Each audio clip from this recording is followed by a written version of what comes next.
Hey guys, it's Jason with the Boardgame Mechanics, and today we're going to take a look at a little game with a huge title. The Legend of the Cherry Tree that blossomed every 10 years. The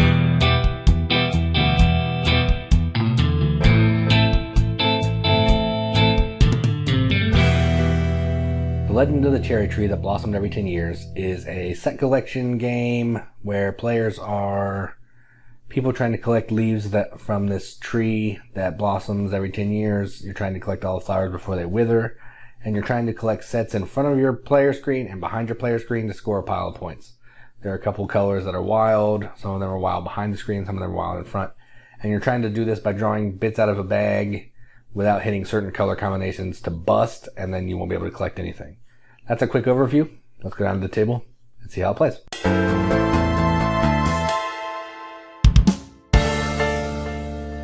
So here is the Legend of the Cherry Tree that blossoms every 10 years, set up for a 3-player game. For a 3-player game, there's a couple different pieces of setup, and that really involves just taking different colored pieces out of the bag. So in this bag, there are little blossoms in 5 different colors and black. So you're going to take these, and you're going to remove 1 black and 3 of all the other colors for a 3-player game. If you're playing 4 players, you just use everything that's in the bag. Alright, and there's also 3 cards, which I'll explain in a second. So these are all the components: the bag, the blossoms, and player screens. So what you're trying to do on your turn is you're going to draw pieces out of this bag. And you can draw up to 3 times a maximum of 8 blossoms. So when you're drawing, you have to say how many you're pulling out, and then you're going to pull it out. So let's say it's red player's turn. They're going to say 4. So they're going to pull out 4. Then they put them on the table. Okay, so if at any time you get 3 of the same color or 5 different colors, you bust.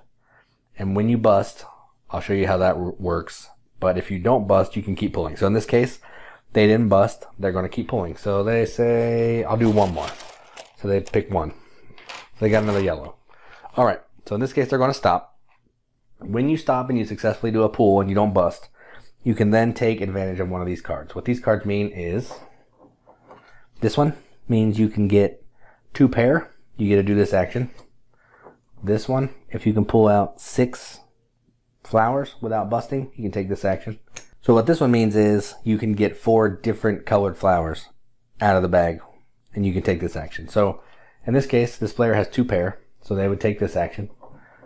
What this action means is they get to pull a flower blossom out of the bag and put it behind their screen secretly without anybody seeing it. So they would grab the bag, take one out. I'll show it to you guys, but other players wouldn't see that, so they get an orange one.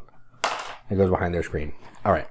So also when you successfully pull and don't bust, you get to pick 1 of any color, 1 color, and all the flower petals of that color get to go behind your screen. So in this case, we'll say white, and I'll explain why that matters in a little bit. And then everything else goes in the front of your screen for another set collection. So you're collecting sets behind your screen and in front. Alright, so then it is purple player's turn. So they're going to reach into the bag and they're going to say 5. So let's pull 5. 4, 5. So they pull 5. Alright. So in this case, they didn't bust either. And they're going to stop because they don't want to bust. So they want to take the bonus of the 4 different ones. And what they're going to do is they get to pull 1 of these that they have from this pool, put it behind their screen, or they get to put 1 that's previously been in front of their screen, behind their screen. They don't have any, so they will take the white one and they'll put it behind their screen. Now, because they didn't bust, they get to take all the petals of 1 color, put it behind their screen. They're going to take blue, light blue, and then they're going to put these 2 in front. Then it'll be the green. What color is this? Green player's turn, and they're going to pull out 3. So they pull out 3. Alright, so they have 2 pinks and a blue, and they're like, I think I can do better. They're going to reach in here, they'll grab 2 more. Alright, so they bust. So what happens when you bust? If you draw any black ones, they go back in the bag. Anything else, you get to pick 1 of 2 different colors. So in this case, the player wants to take a pink and a blue, and they go in front of your screen, and everything else goes behind your screen. They don't get access to any of these because they busted. You're going to keep doing this till all the flower petals are in the bag that are in the bag are gone, and then we're going to count up the scores. So let's show you how the scores work. All right, so if you look at this, this is going to show you quickly how the player scoring works. So if you see this side of the board, this is behind your screen. So you're going to get points for having the most of the warm grouping and the cool grouping. So say this player had a bunch of orange or yellow and pink, and they got first place, they would get 18 points. The next second place would get 10, and in a 3-player game, third place doesn't get anything. Same thing with this. If they sort out this grouping, they would get these points if they're in first, second, and there's no third. Behind your screen, whites and black blossoms are wild. You have to assign them before we reveal scoring. So say I had 4 black ones, I could decide to put 3 of them with this group and 1 with that group, or I could just put all 4 black ones and make an entire group of this out of black. Your choice. Now, in the front of your group, what you can see, some of these people have some in the front. They'll have some blossoms in front. The scoring is per color, and only black is wild in the front, as you can see right there. So basically, until you get 3 of a color in front, you're at 0 or negative points. So in this case, all these people would have negative points if this was what happened at the end of the game, and that's bad. So this doesn't matter who has the most, it's just all based on what you have out in front. So if you can get 10 of a certain color out in front, you're getting 24. More than likely, you're probably going to get 5 or 6. In all the games that I've played, that's about the sweet spot, is you're going to get 5 or 6 of a color and get 5 or 8 points. Having 1 is definitely bad, so any chance you can get to take out, to move some stuff from the front to the back to get rid of those 1s is really helpful. And again, so whoever has the most points between this and this at the end of the game is the winner. Now let's go over a few of these cards, what they do.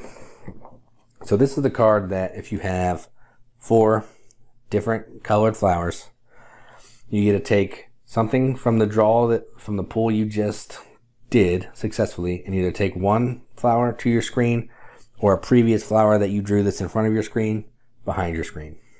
That's that one. This one, if you can get 6 different ones, you get to pull 2 blossoms out of the bag, and you can decide to either put them both in front of your screen, both behind your screen, or give them to people. You don't have to do the same thing twice. So I could give 1 to an opponent, and I could put 1 behind my screen, or I could put them both behind my screen, my choice. So that's that one. This one, this is what this player did. You're going to draw 1 out of the bag, secretly look at it, and put it behind your screen. That's it. There's also an advanced version, should you want to do that. It's the same requirements. 2 pair, 6 of different ones, and 4 of the same, or 4 different ones. And those are just going to be different abilities. They're a little more complicated, so if you want to try those, you can. It's not going to change the game a ton, but just know they do exist.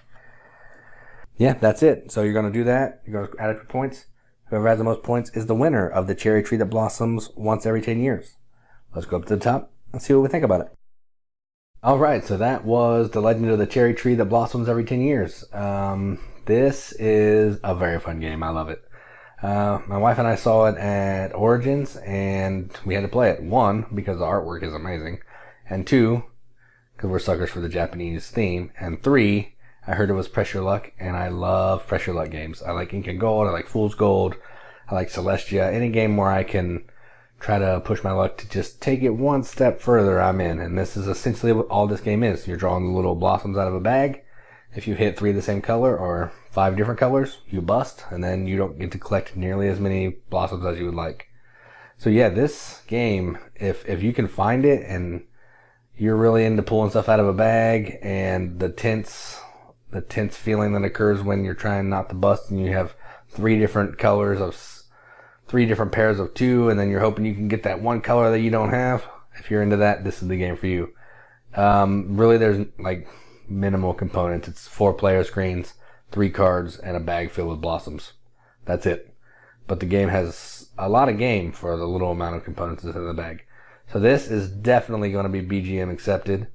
Hands down. I mean, if Joel would be rating this with me, we'd probably, I think our ratings would probably, after he played it, be Hall of Fame worthy. But since it's just me, I'm going to give it an accepted rating. So if you're interested in this and this review looks like something that you want to check out, I highly recommend The Legend of the Cherry Tree that Blossoms Every 10 Years by iello. So yeah, thanks. See ya.